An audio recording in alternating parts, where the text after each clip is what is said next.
Hey, what's up everybody, and welcome back to the channel. And today we're going to be taking a look at the top 25 best independent games available on the Nintendo Switch.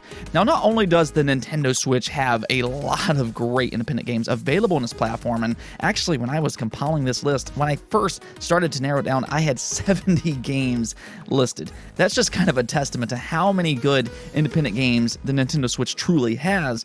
But the thing about the Switch specifically is that these games just feel perfect to play on a device like this. They just go hand in hand together, and debatably, the Switch might very well possibly be the best place to play these types of games. Like I said before though, it really was difficult narrowing this list down to just 25 titles, so if I miss any of your favorites, make sure to let me know in the comments below. I really do wish that I could have included all of them, but with that in mind, let's just go ahead and jump right into the video.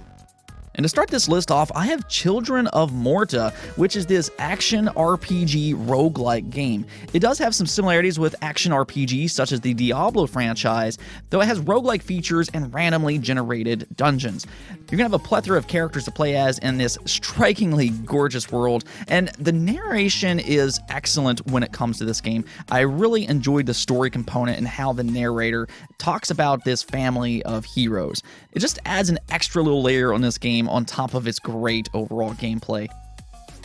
It's been a while since we've gotten a brand new top-down Zelda game, but here we have Blossom Tales, which is very clearly inspired by the classic Zelda games such as Link to the Past or Link's Awakening.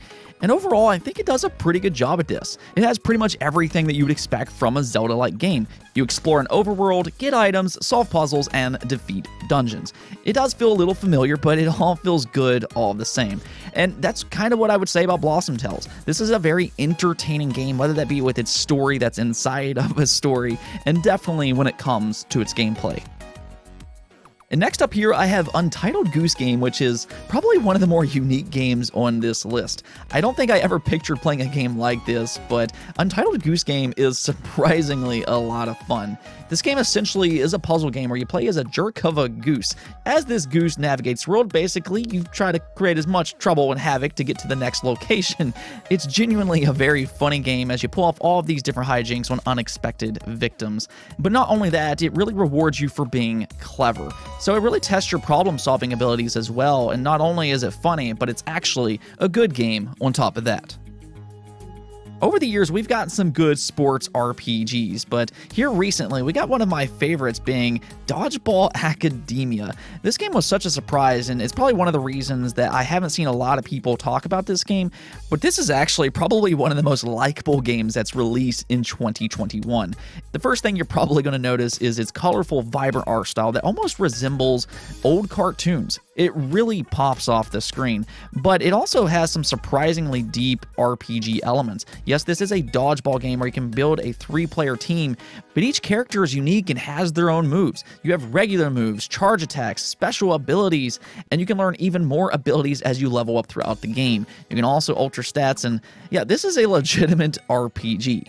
I also think it has an entertaining but absurd story with over-the-top characters. This game just oozes charm.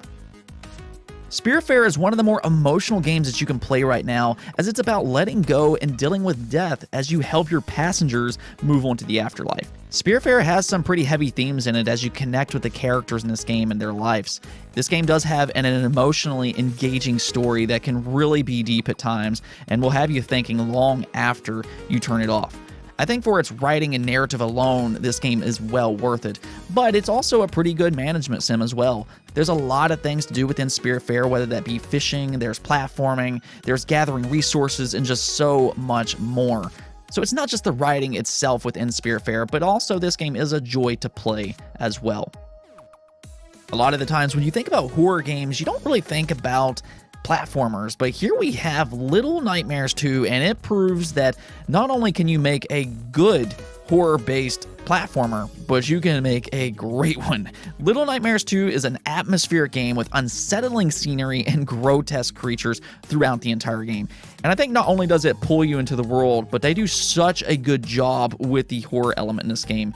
It's intense and it makes you feel truly vulnerable. You feel that struggle to survive, as oftentimes there's not a way to fight back, though there is occasions which you can, but all of the creatures are just so much bigger than you in this nightmarish world. And here I have a couple of games that was inspired by the original Metroidvania games, being Axiom Verge and then Bloodstained Curse of the Moon 2. Now with Axiom Verge, this game is heavily inspired by Metroid, and it's probably about as close as you're going to get to Metroid without actually playing Metroid. It's got a huge and claustrophobic world to explore, tons of hidden items, intense boss battles, but even with all of that, Axiom Verge still stands tall on its own. It really is just a good overall Metroidvania, and I even think it has an interesting narrative as well. Now, there's also a sequel, though it focuses less on combat and more on exploration. So it's got a little bit of a different vibe going on there. As for Curse of the Moon 2, this is actually a spiritual successor to your classic Castlevania games with several playable characters. This is a challenging action platformer with a bit of retro flair and great overall level design. If you do like those classic Castlevania games, you're going to love Curse of the Moon 2. If you grew up playing 90s 3D collectathon platformers such as Banjo-Kazooie and Mario 64, then you might be interested in A Hat in Time. We really don't get enough high-quality games like this anymore, but with A Hat in Time, this one truly does stand out.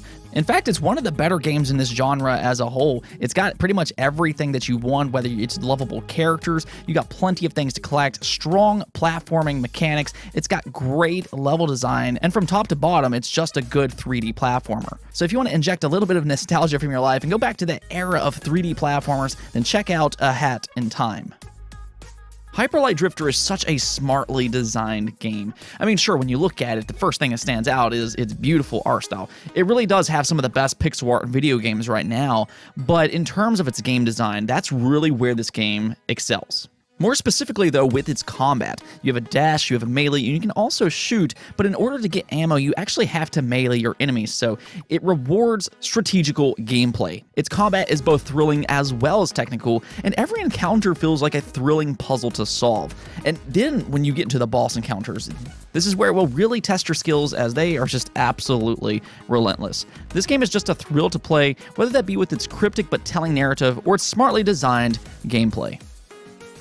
Stardew Valley is surprisingly one of the most addictive games that you can play right now, and not just on this list, but really just in gaming in general. It's not all that uncommon for players to put hundreds of hours into Stardew Valley, and I mean, sure, this game looks simple on the surface. It's a farming simulator, but there's a lot more going on here. There's plenty of things to do, whether that be to farm, you can socialize with the community, even build relationships, and it also has a dungeon crawling aspect to it with RPG mechanics. Yeah, this game has quite a bit of depth to it, and far more than just a simple farming simulator. In many ways, The Messenger is a tale of two. This is a game that starts off as an action 2D platformer played in 8-bit and plays very similar to older games such as Ninja Gaiden.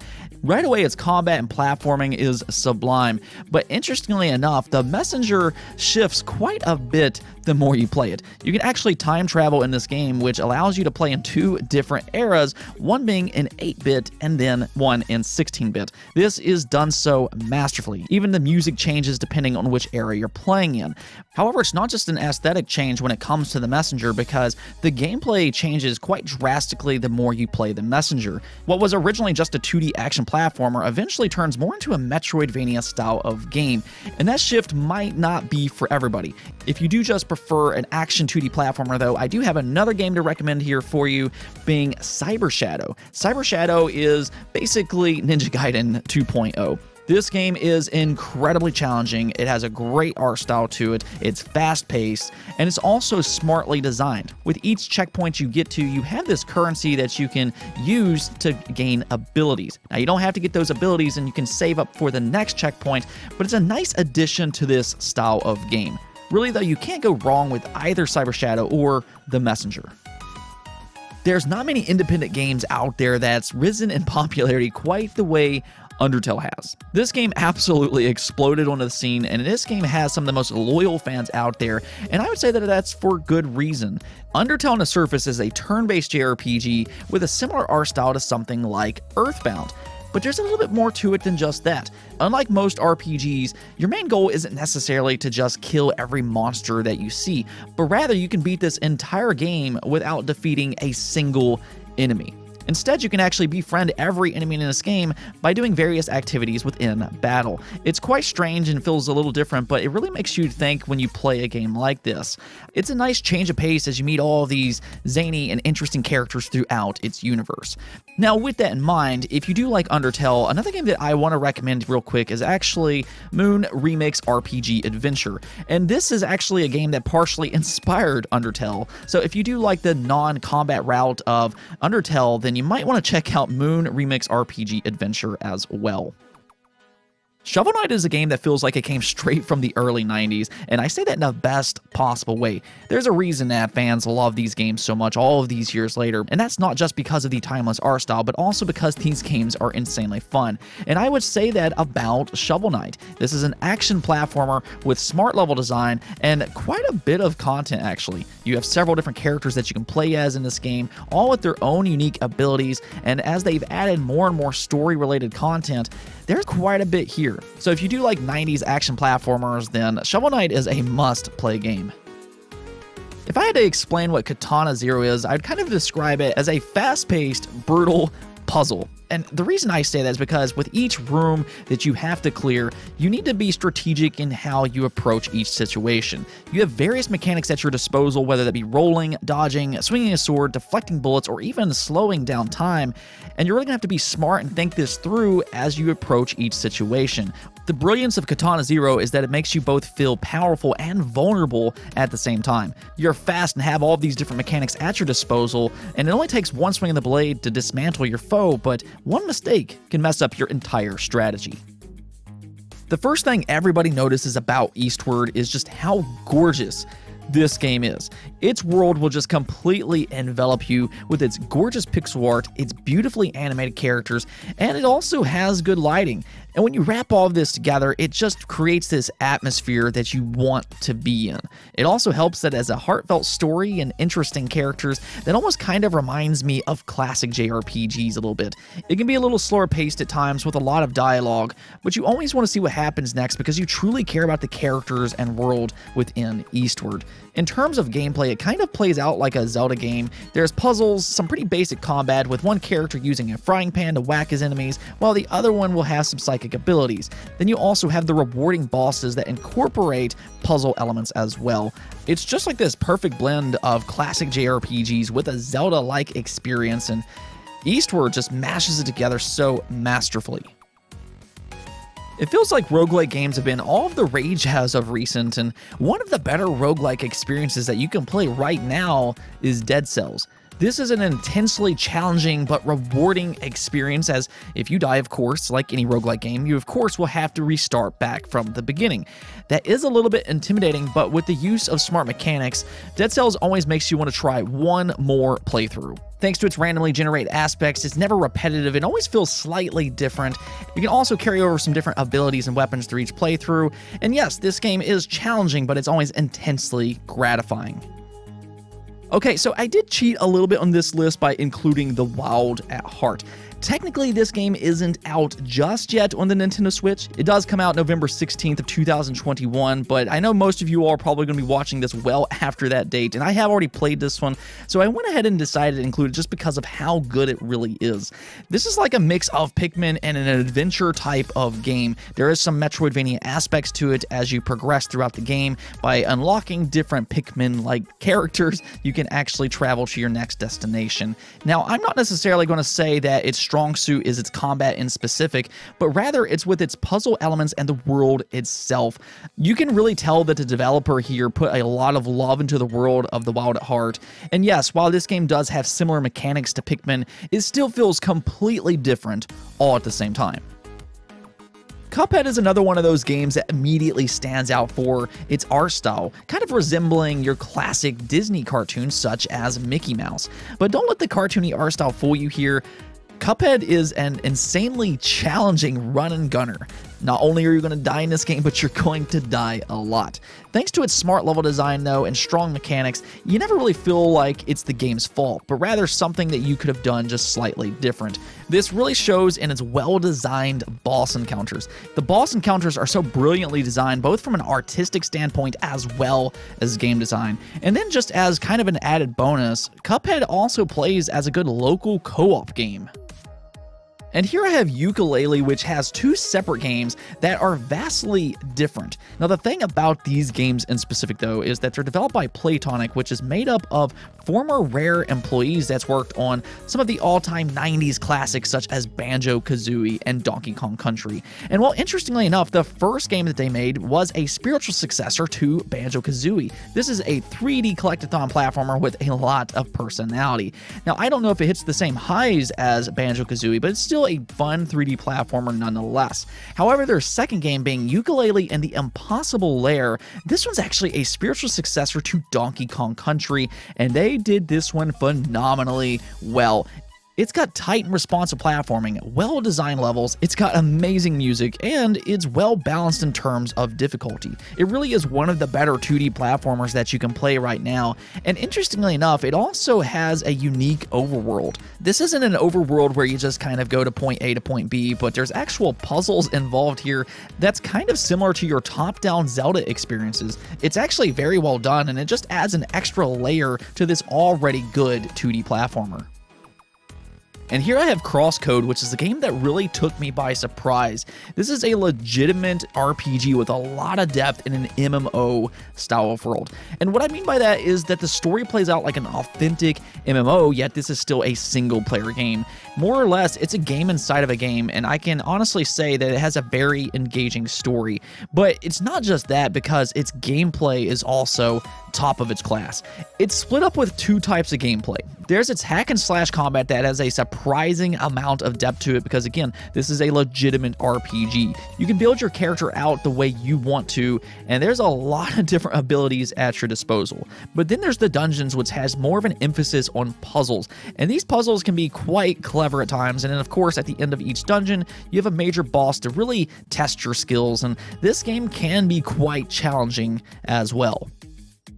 There's certain genres out there that's quite simply just fun to pick up and play, and that's what I'd have to say about the beat-em-up genre as a whole. And well, two of the better beat-em-up games that you can play right now for the Nintendo Switch will be River City Girls and then Streets of Rage 4. Now, in terms of combat, I'd probably go with Streets of Rage 4 because I really like its combo system, and I think it has great level design. You do, of course, have plenty of characters with their own unique abilities to play around with. The boss encounters are a lot of fun, and it's very challenging as well. But then you have River City Girls, which really stands out in terms of its visual art style, and it focuses a little bit more on its story, though it never really takes itself too serious. In fact, it's quite goofy and just over the top in general, but I will say that I think it's entertaining from beginning to end. It does have fun combat as well, and really both of these games are great to play either solo or cooperatively. For years and years, fans have been asking for a classic Paper Mario experience that kind of emulates the original Paper Mario and then Paper Mario: A Thousand Year Door. But for whatever reason, Nintendo doesn't seem to want to go back to that formula.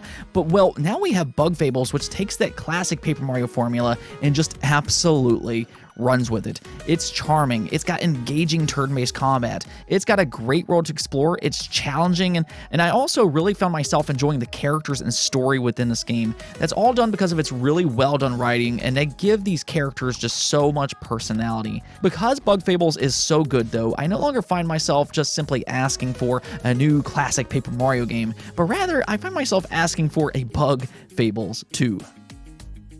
And here I have a combination of a couple of 2D platformers that actually plays quite a bit different. I was really just trying to compile as many games on this list as I possibly could, but this spot goes to Celeste and then Splasher.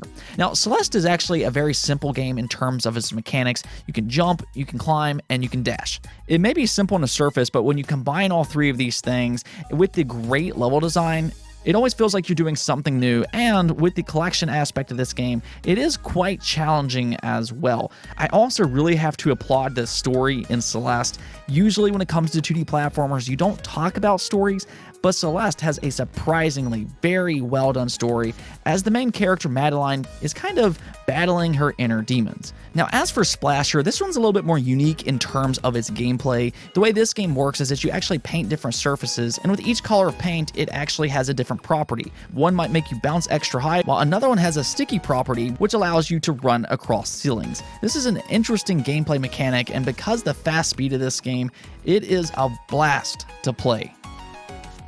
And at the number 2 spot, I have 2 games that I would consider both to be masterpieces. Both of these are Metroidvania games that focuses on different aspects. One would be Hollow Knight, while the other is Ori and the Will of the Wisps. Now, when it comes to Hollow Knight, this is kind of like the Dark Souls of the Metroidvania world. It's set in a very grim and dark world, and it has the mechanic where if you die, you lose all of your currency, and if you can't get back to it, you'll lose it forever. This currency is used to unlock different abilities, which could majorly help you throughout this game, as it is quite challenging. It does ask you to be meticulous and precise in how you battle, especially when it comes to boss encounters. Now, with Ori, though, this game is set in more of a beautifully artistic world and focuses a little bit more on its platforming. And really, I would say that Ori's platforming is so good that it can stand toe-to-toe with some of the best platformers out there, especially when it comes to the boss sequences of this game, where it truly will test your platforming abilities. It also has a beautiful and emotional story, and where I think that this game really improved over the original being Ori and the Blind Forest is with its combat. The combat here is a major upgrade over the original, and this is one of the reasons that I would actually consider Ori and the Will of the Wisps very possibly to be the best Metroidvania game of all time. And at the number 1 spot, I have none other than the absolute masterpiece, Hades. Now, this rarely ever happens to me, but with Hades, this is a game that the more I played it, the more I liked it. By the time I played it for 5 hours, I knew I liked it, but by the time I played it for 10, 15, 20, or even 25 hours, I just continued to like this game more and more. Yes, this is a roguelike game, so technically you're kind of doing the same thing over and over again. You die, you start back from the beginning, and you do it all over again.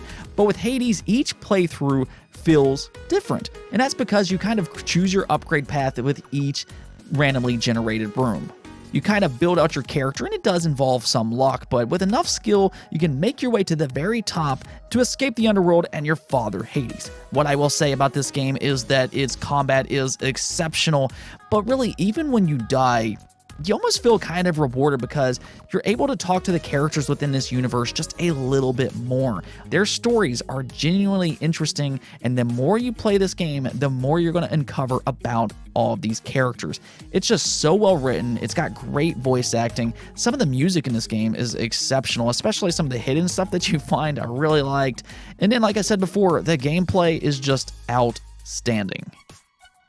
Anyways, though, that's it for this list, but if I did forget to mention any of your favorites, make sure to let me know in the comments below. With that said, though, if you liked the video, make sure to hit that bell notification and subscribe button for more content just like this. Also, if you'd like to support the channel through Patreon, thank you for making this content possible. Peace out.